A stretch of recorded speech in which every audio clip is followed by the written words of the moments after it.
La Fresh Morning. Que ressens-tu quand tu manges ce que tu aimes? Ça me rappelle mon enfance. Ah, c'est trop bien. Il y a des choses là, on ne peut pas mettre les mots dessus. Le temps s'arrête. Ça me met de bonne humeur. Non, je peux plus m'arrêter. Ça passe par mon cœur. Et toi? Princesse Tati, un sucre issu des meilleurs champs de canne de chez nous. Profitez dès aujourd'hui des nouveaux emballages Princesse Tati dans vos points de vente habituels. Princesse Tati. Le grand sucre. Des petits bonheurs. La Fresh Morning. Sur Urban FM 104.5, la station urbaine dans le Da Fresh Morning, le réveil matinal le plus de la capitale sur la radio.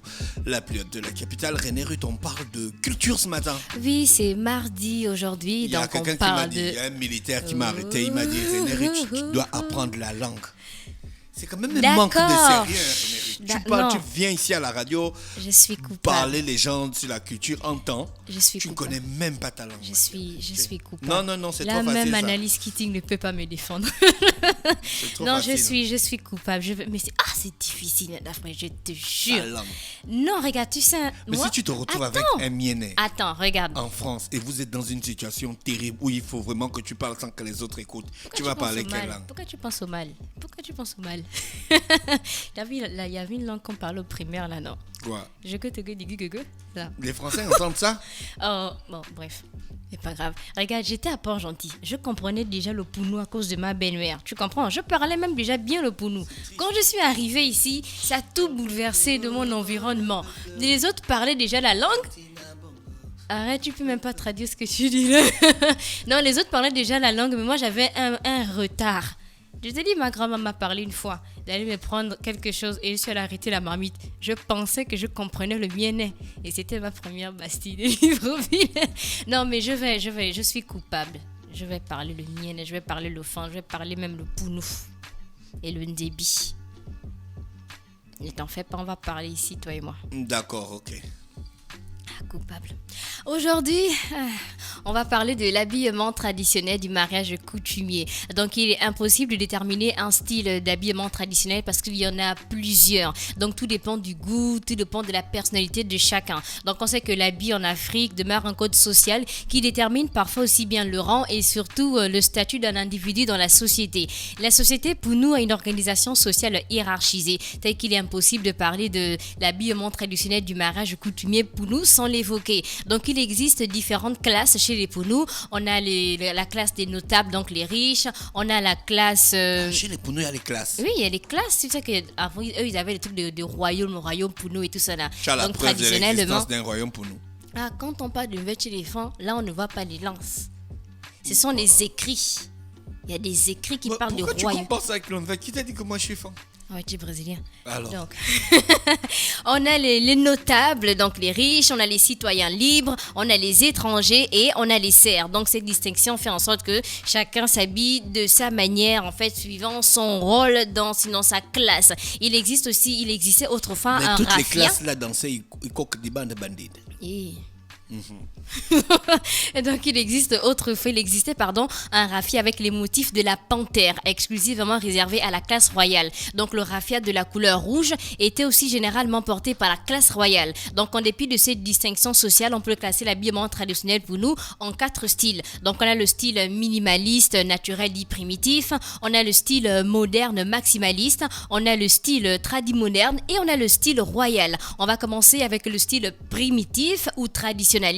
Donc ce serait un style élaboré avec des éléments traditionnels et rustiques. Donc c'est un style qui se veut ancien, qui se veut authentique, non occidentalisé, si on pourrait parler ainsi. Donc en un mot, les premiers habits que portaient nos ancêtres. Donc le style primitif ou encore traditionnaliste par définition s'oppose à tout ce que le blanc aurait exporté au Gabon. Et dans cette situation-là, la mariée peut ne pas porter une chaussure occidentale. Elle va porter un petit pagne noué autour des reins, la ceinture aura des grelots dessus, les textiles qui sont faits essentiellement de fibres naturelles telles que le raffia, l'ananas, le coton sauvage, le coco ou des fibres d'animaux. Mais originalement, nos mamans portaient des tenues basses à cause de la température et elles n'avaient rien à cacher de leur corps parce qu'elles étaient toutes élégantes, donc presque toutes élégantes. Donc les tresses sont celles qui sont traditionnelles, hein.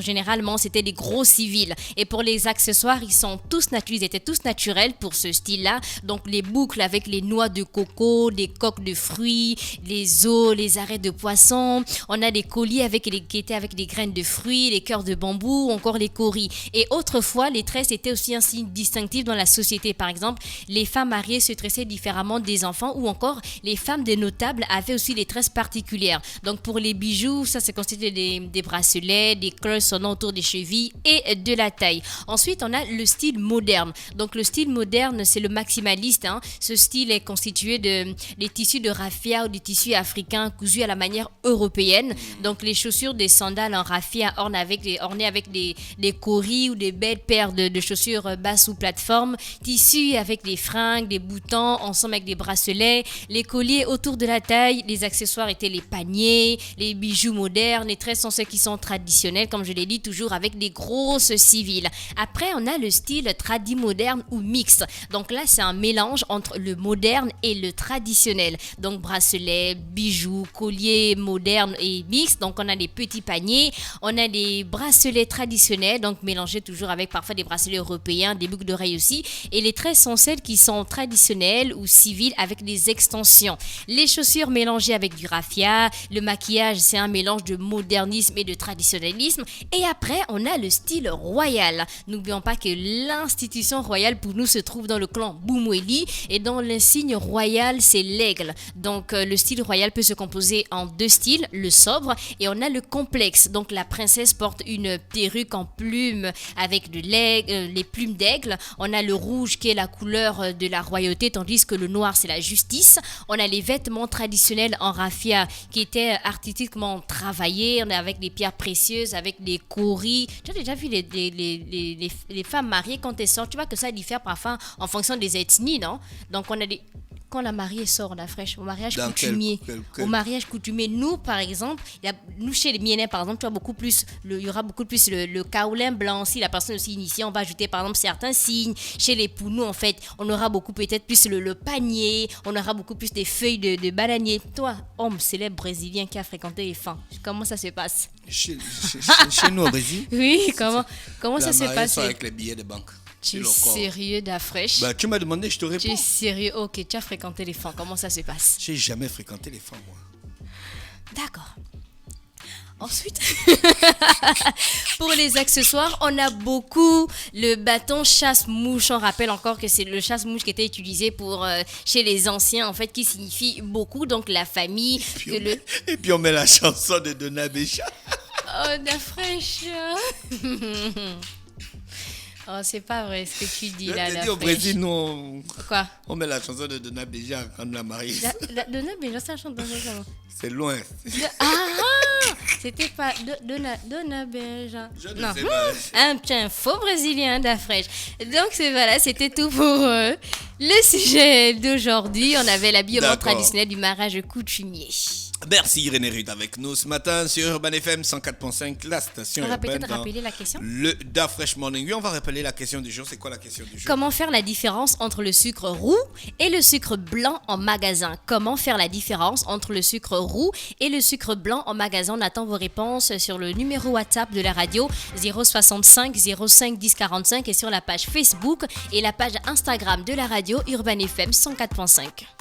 Merci, René Ruth est avec nous ce matin sur 104.5 Urban FM, la station urbaine dans le Da Fresh Morning, le réveil matinal au pilote de la capitale sur la radio, la pilote de la capitale, l'horoscope des auditeurs. Da Fresh Morning.